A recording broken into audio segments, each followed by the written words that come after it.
Specifically, we're working under the premise that educational institutions are not well positioned to provide the skills required by domestic food systems or to effectively participate in regional and global value change.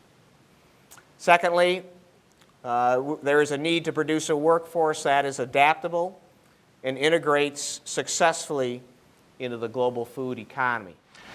So a little bit about the conceptual framework. This framework is obviously very familiar to aid agencies like USAID and others, but I think those of us who have been in education, and particularly in higher education, might not quite understand the import or the implication of this way of thinking about the interrelationship of workforce development, higher education, and international development.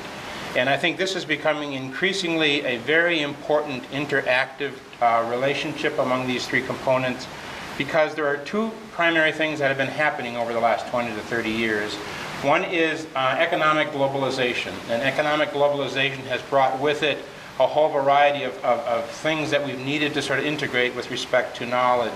And then with that, with the growth of economic globalization has come the emergence of what we would call economies of knowledge. And so increasingly we talk about becoming knowledge societies, dependent on knowledge. And so it's very, very important for higher education to position itself in direct relationship to both workforce development and international development. So what we're really talking about here is thinking about the profound implications that the work of the megatrends 1 and 2 are going to have for workforce development systems in the developing countries that we're working with, as well as the educational institutions. So these are not going to be piecemeal, ad hoc, mandate kinds of changes that are going to be demanded of these institutions and of a workforce development, but they are going to be quite profound, structural transformations. And so we're talking about a kind of change here that Steve was alluding to just a little bit ago when he was talking about the implications of Megatrend 2, and that is this profound effect on change in attitude, dispositions among individuals. So there's going to be a dramatic demand on people thinking differently about what it is that's required for them to make these kinds of changes, and there's going to be a dramatic demand on the institutions. So our institutions cannot operate business as usual, and people cannot think about learning, about teaching, about educational practices in the way that they've done before. We need to understand the relationship of higher education institutions in country with workforce development and with the private sector. Where are the gaps, where are the disconnects, and what are some solutions that can be recommended to fill those gaps?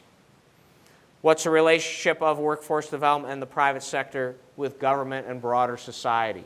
Do we have the private sector engage actively, working hand in hand with the public sector? Those are things that we are certainly going to explore and make recommendations based on our experience and the body of knowledge that's out there. We have to take into account the political, social, and economic pressures that are currently shaping the workforce.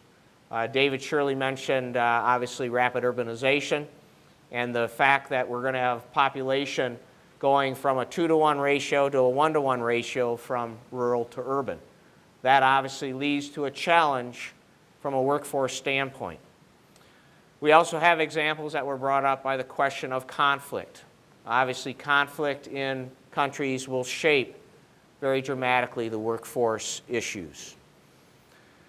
And of course, we have our cross-cutting tenets within the center, gender, and the workforce development piece, as well as using innovative solutions and innovative technology when we talk about workforce development.